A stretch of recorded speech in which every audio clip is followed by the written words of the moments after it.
What is going on, everyone? My name is Andy. Welcome back to another FPL video. In this one, it's the Game Week 37 preview, so I'm going to go through a little bit of information we've got about Ben White, talk about captaincy, then answer a bunch of your questions as well. So let's get into it. So let's start with some news that we had yesterday. David Ornstein tweeted to say that Ben White is expected to miss the rest of the season with a knee ligament injury. There's never a good time to get an injury, but just before a Champions League final feels kind of harsh. So hopefully Ben White's doing okay. We don't know if he's going to miss the World Cup yet either. From an FPL point of view, it probably does mean that Mosquera just comes in and plays right back while Jurrien Timber is out. At the moment, we still do not know how long Timber is going to be out for. Last week, Mikel Arteta was asked whether he'll play again this season, and he said he wasn't sure.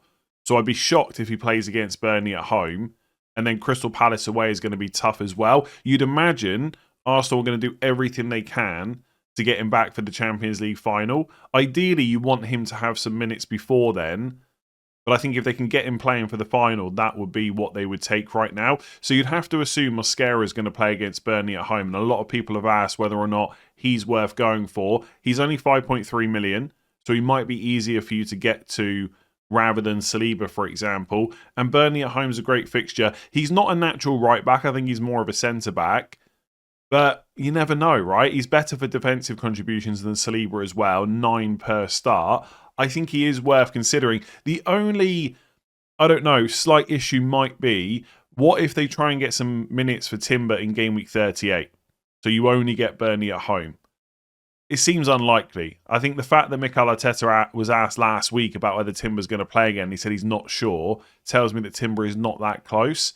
So I think if you want to consider Mosquera, you can. Again, I think outside of like Ben White, Calafiori, there's not a huge amount of interesting defenders for Arsenal, where part of me just thinks if you've got the money, just play it safe and go Saliba. But Mosquera has had better defensive contributions per start. Will he necessarily get them in that right-back position for the last 2 games?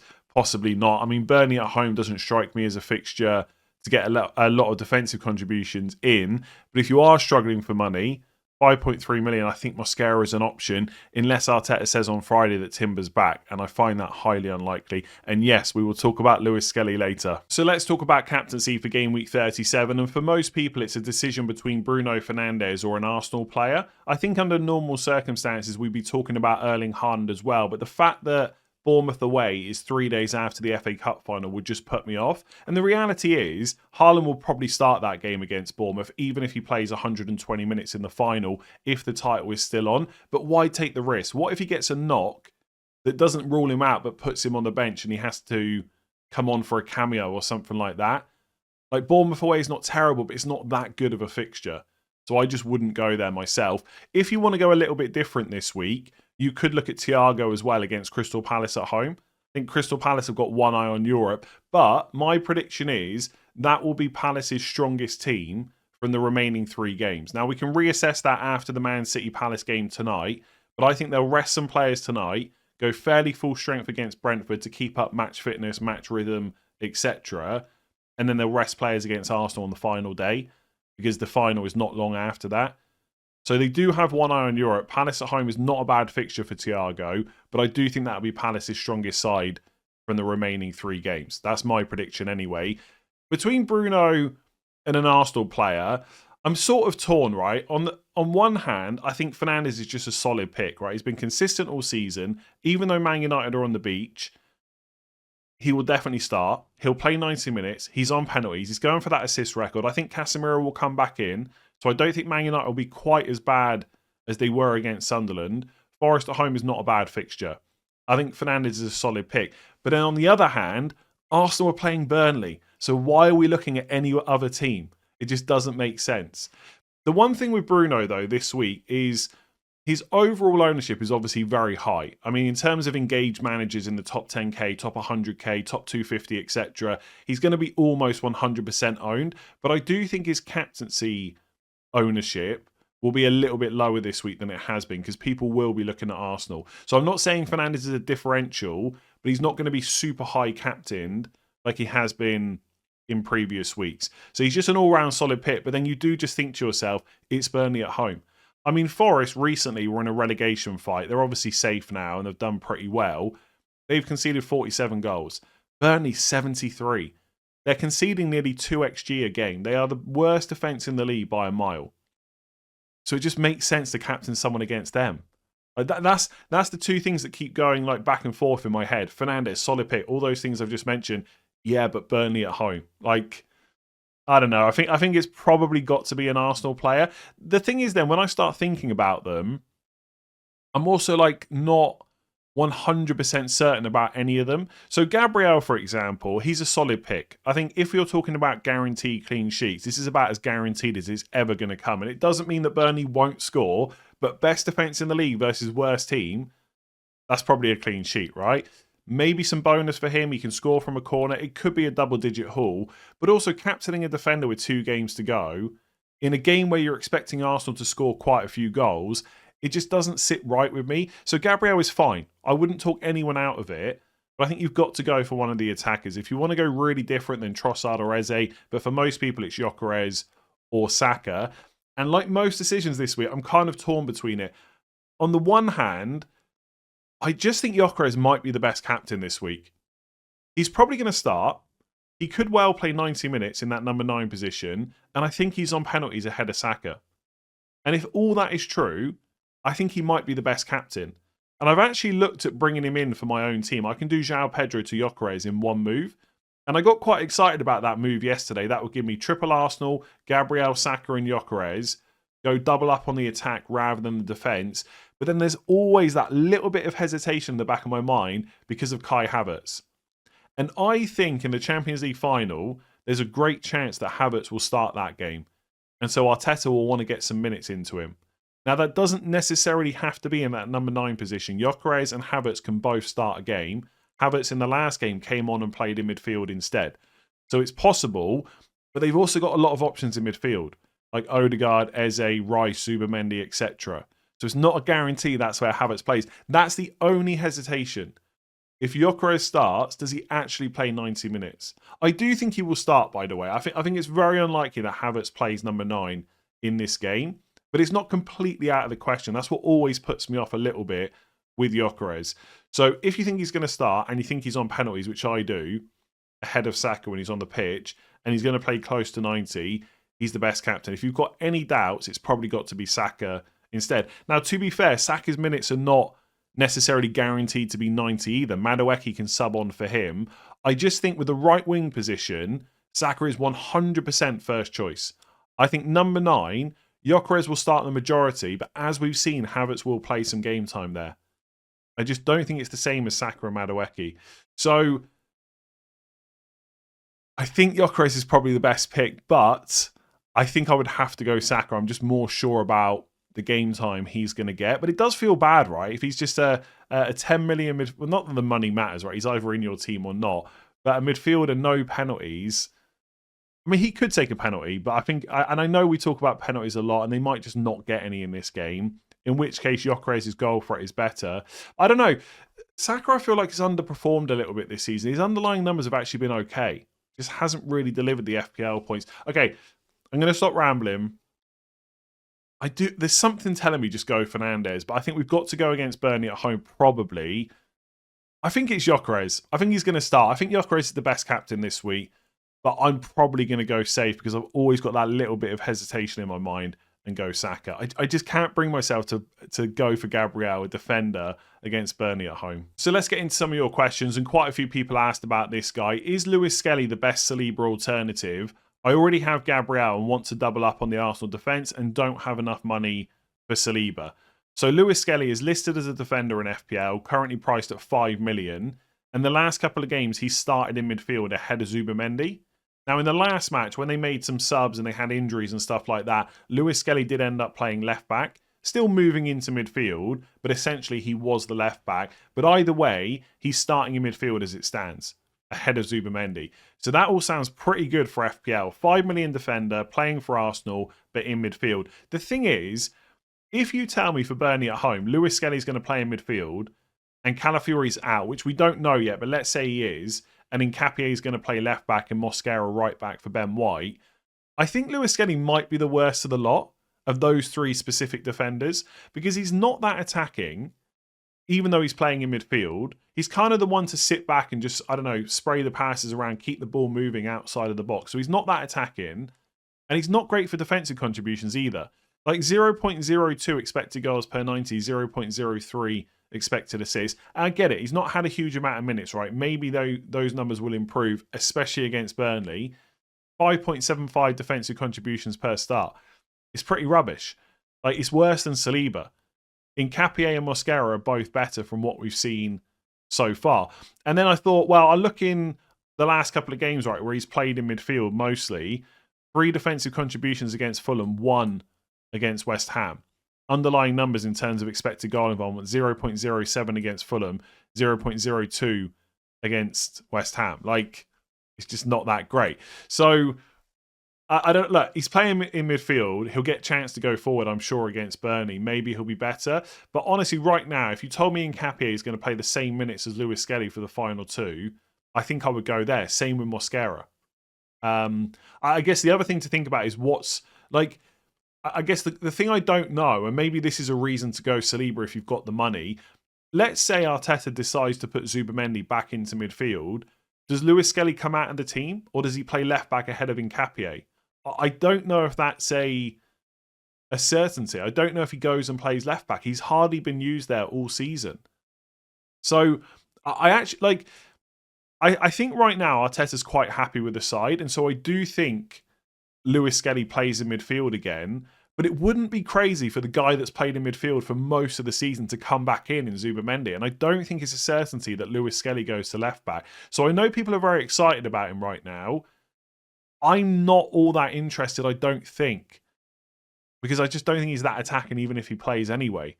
So I think if Calafiori's out and you think Nketiah is going to play left back, I would look at him or maybe Mosquera on the right. I will say, by the way, if you're not struggling for money, I'm not convinced any of these defenders are that interesting, and I'd probably just go for Saliba, even though he himself is not that interesting either. So I get why people are excited about Lewis-Skelly. I'm not as sure about it. So do we go heavy on Arsenal this week when most people already have 3 Man City players? What happens if the title is over by game week 38? Surely Arsenal and Man City will rotate. Now, I spoke about this quite a lot on Sunday.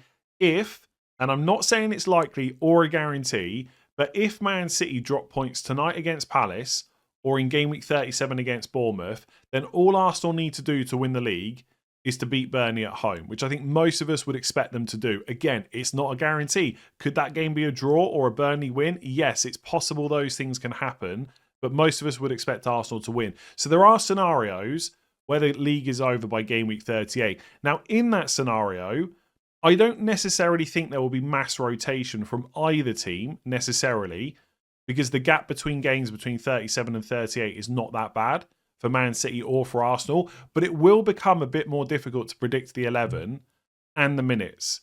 So let's say you've got O'Reilly, Semenyo and Haaland like I do, and if you're going into game week 38 and the title's done, you might be more keen to sell a Man City player than someone else. That's the kind of thing I would think about. With Arsenal, and a few people have kind of made this argument, the Champions League final's not till the following Saturday. And they'll want to keep up match fitness and match rhythm. So again, I agree. Arsenal will probably not mass rotate the team against Palace, but it will become a bit more difficult to know who's going to start. So defensively, I think with the injuries they've got at the moment, Gabriel and Saliba will probably be fine. But would it be a shock if Kepa got a game instead of Raya for Palace away? Let's say the league is done. Would it be a shock if Kepa played? I don't think so. Would it be a shock if Havertz played instead of Gyökeres to get him some minutes before the final? Probably not. If Saka plays, does he even get past 60 minutes?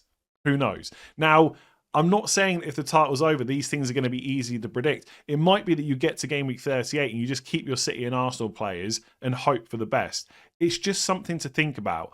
On the basic, ultimately, if Man City win tonight against Palace, you probably just get your third Arsenal player because it's Burnley at home, knowing that Man City can beat Bournemouth, in which case the title will likely still be on by 38. Like, that's also, like, yes, it's possible it's not on, but it's also very possible it is if Man City win tonight, which they probably will. So I think like, if you've got the opportunity to buy a third Arsenal for Burnley, you probably just do it. And then you get to game week 38 and you hope for the best. I mean, the other option as well, by the way, if I just go to my team, for example, right? Let's just pretend this is game week 38 and I've got a third Arsenal player. I mean, Tavernier and Hill have got Forest away game week 38. If I'm that worried about my Man City or Arsenal players, I just play them instead. Brighton have got Man United at home. It's perfectly reasonable to play those players. I like the thing with game week 38, I don't think there's a huge amount of opportunity anyway to like go for some really heavy hitting punts. Like Liverpool against Brentford at home, maybe one last punt on Salah, maybe a Szoboszlai or someone like that. Maybe Spurs players against Everton. Maybe you could bring Chelsea back against Sunderland away. There's not, from what I can see right now, I don't think there's massive opportunity anyway.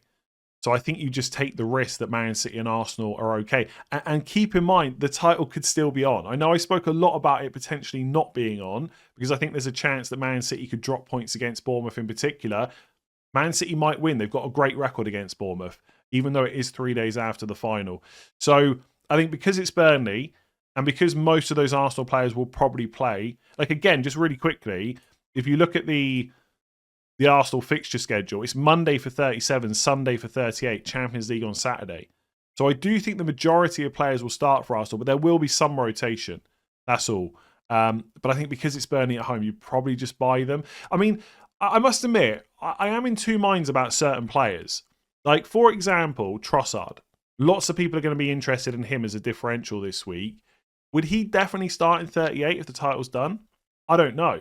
So in that case, is it better to buy like a Bruno Guimaraes or an Njai? Like Njai doesn't have as good a fixture in 37, but he's on penalties. And then I'm pretty sure he'll start in 38. That's the kind of thing, like if you're worried about buying Saka, I think you just probably do it. Or Gabriel or Saliba, you probably just do it because they probably start in 38 no matter what.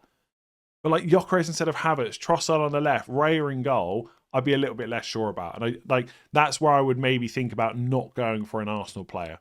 But if Man City win tonight, I would just probably treat it as hoping that the league will still be on in 38. So do you think Summerville is an option for the final two games? West Ham are still in the fight to stay up after game week 37, and I like the idea of him against his old club Leeds on the final day.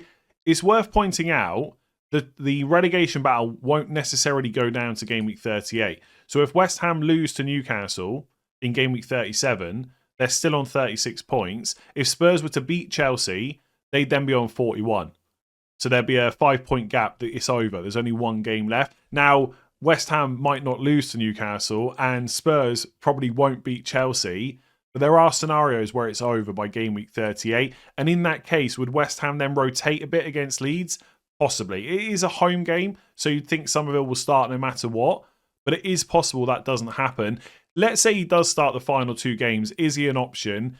Yes. I mean, similar to the conversation yesterday, he kind of goes down as one of those players that's fine to bring in, but not necessarily massively exciting. I mean, compared to a Dewsbury Hall or an Njai or a Bruno Guimaraes, he's got slightly better goal threat, but not in a huge way. I just think personally, like, again, he's fine. If you want to punt Summerville for the final two game weeks, I won't sit here and argue against it. But I think I'd rather go for someone on penalties, like Njai, possibly Szoboszlai as well.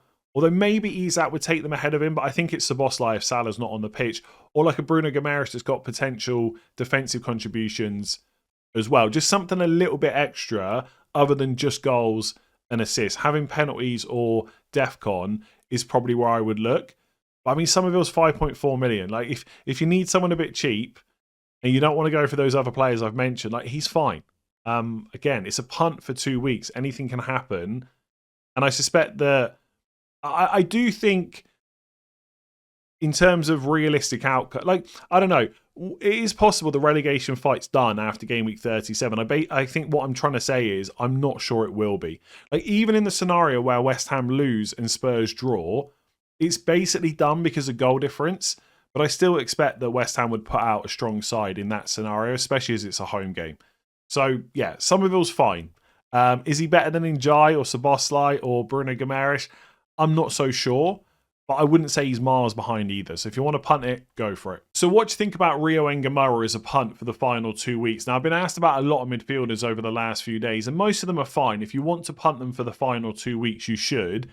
Ngumoha I'm a little bit less sure about, though. There is definitely a talent there, And his underlying numbers are pretty incredible. 0.25 expected goals per 90, 0.42 expected assists. But you've got to put some context around that. He's hardly played this season. And when he does, he never plays 90 minutes. So we know there's a talent there. And if he gets the minutes in the final 2 games, he could be really good. I just don't know if he will. That's the problem. And I know Liverpool fans booed when he got taken off against Chelsea early in that game. Like, it was 66 minutes. The reason for that is he cannot complete 90. So you know he's getting subbed early, which if he starts and he's 4.3 million, you probably don't care about. The problem is I don't think the starts are guaranteed. If Salah's back fit for the game against Villa, and obviously Isak's fit to start as well, it's possible that Gakpo plays on the left instead of Ngumoha, especially when Champions League is not fully secure. And if you look at his minutes, there's just no guarantee of a start. 66, 15, 0, 18, 68, 27, 63, 25, 14. Like, what's that? 2 starts since... I mean, is that 2 starts all season? Yeah, 2 starts all season, basically. I don't know. If Salah's out, maybe that helps, but I don't think it does in a massive way. I think Isak will impact him, basically, because Isak plays 9. Gakpo can play on the left. And Liverpool fans might not want Gakpo to start and might want Ngumoha. It doesn't really matter what the fans want. It's what Slot wants. He'll definitely play Gakpo between the 2, in my opinion. If Champions League gets wrapped up after game week 37, he may well get a start against Brentford at home in 38 instead of someone like Gakpo. That is just... Like, I'm all for taking punts in the final 2 weeks. If you cannot take a punt in 37-38, then when can you? But I still want that player to play, and preferably play 80 to 90 minutes. And if they've got DEFCONs or penalties, that's an added bonus. Rio wouldn't be for me, I don't think. If you're making a double move, let's say you're shifting money from midfield to forward, to the forward line, and Rio's going to be on your bench, and if he comes on, so be it. In that scenario, maybe. But to bring him in to play him, I'm just not convinced, to be honest with you. So who's the best 5 million or under midfielder? Stack, Gallagher, Ampadu, or someone else? I've also put in brackets Jensen for game week 37 and Anthony for game week 38. So Brentford play Liverpool away in game week 38, and obviously Burnley have got Arsenal this week. But if you only needed them for one of those 2 weeks, 37 or 38, I think Jensen and Anthony are also worth considering as well. I mean, if you need a cheap punt in 38, I think people will start looking at Burnley and Wolves because they're playing each other and both are terrible. So there could be plenty of goals with both teams down. You just never know. If you need a midfielder to play both games, I think I just quite like Stack. Ampadu is better for defensive contributions. Like, Stack is 9.45 per start, so we'll get them sometimes, but not as often as an Ampadu. But his attacking numbers are much better, and he takes some set pieces as well, which kind of helps a little bit with bonus and stuff like that. So Stack's expected goal involvement per 90 is 0.28. So if I'm going Leeds, Brighton at home, West Ham away, I'm going Stack over Ampadu. Leeds are obviously safe now, but I've said this a few times this week. They just don't strike me as a team that are going to mass rotate or down tools. I think we saw that in the last game against Spurs as well. So I think Stack will probably start both games. So he's probably my favourite. Gallagher is okay. The thing with Gallagher is you expect him to be better for defensive contributions than he is. Now, he hasn't played a huge amount of minutes, obviously, for Spurs, etc., but 8.75 per start. He is playing in this number 10 role, but 0.12 expected goal involvement per 90 is not great. And if I just bring him up here on the FPL page, just to look what he's specifically done in the last couple of games, like 0.11, 0.08, 0.01 against Wolves. I think he started that game. Let me just double check. I can never scroll over. Oh, sorry, I can see that. What am I doing? The minutes are right there. He played 90 in that game, 75 against... I'm trying to scroll, and there's nowhere to scroll because the info is literally in front of my stupid face. 75 against Brighton. Yeah, he's basically not that attacking, and he's not that great for defensive contributions. He did come close to it in the last 2 games, and he did hit it against Wolves, but he's not as good as you think. And also Chelsea away on paper, not great. I think the only... Although it is 3 days after the final, I suppose. The only reason to pick Gallagher over someone like Stack is because Spurs have got something to play for and you're more sure that he's going to play. But again, I think Stack will play. So I don't really see that as a great argument. Or you've got someone like Scott, who's also pretty good for DEFCON, more so than Stack, and a bit more attacking than Gallagher. So if you don't fancy Gallagher or Stack, you could look at Bournemouth instead. They will almost certainly have something to play for in the final 2 games. So I quite like him as an option as well. But I'm telling you now, if someone comes to me in Game Week 38 and they want a 5 million or under midfielder, I'm picking Anthony. And I know he's just scored, so like it feels a bit reactionary, but he always plays, the minutes are good, and he's playing Wolves at home.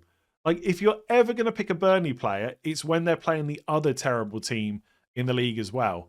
So it depends what you need them for. So basically what I'm trying to say is, if, again, a little bit like with the Rio example, you're making a double move where you need to get someone in cheap, you don't necessarily need to play them in 37, I would go for Anthony for 38. But if you want to play them in both game weeks, I'd probably look at Stack, then Scott. So is it better to buy defenders with better fixtures like Keane or Kadioglu, or is it better to buy attackers such as Njai to bench okay attackers like Wilson to chase upside? If the decision is close, I think with a couple of weeks to go, I would probably always favour buying the attacker instead. It's a little bit different this season because of defensive contributions. So even if a defender loses the clean sheet, they can still get something. But I still think with 2 weeks to go, if the decision is close, I go for the attacker. But ultimately, you're still just going for the move that gives you the bigger upgrade, essentially. So although Wilson is potentially sellable, he's probably going to start and it's Wolves away. So if, for example, your other choice, I don't know, let's just say you've got a West Ham defender and they're against Newcastle at home. If the decision is upgrading that defender or upgrading Wilson, I take the defender, to be honest with you. If it's, I don't know, let's say you've got Van Heck against Leeds away and you're thinking about bringing in Keane to bench Van Heck, that's a lot closer. In that case, I'd probably go with the attacker. The reason I hesitate a little bit is because Wilson could just be okay. You know, one game that he got subbed early was Arsenal. One game he got subbed in, they were down to 10 men. Maybe he plays 90 against Wolves, in which case Njai is not a huge upgrade. So, I think with these questions, it's really hard to give a specific answer because really it always comes down to which players are you selling. You can't really give evergreen advice, but I think if the decision is close and the upgrades are quite similar, I'd go for the attacker, essentially. Hopefully that helps. If you've got more specific questions, I'll try and answer some of them on the deadline stream on Friday. If you enjoyed that video, make sure to give it a like, hit that subscribe button. I'll be doing my team selection tomorrow once we've seen Man City and Crystal Palace play. There'll be final thoughts video on Friday as well. So I'll catch you all for that. Hit like, hit subscribe, and I'll catch you again soon.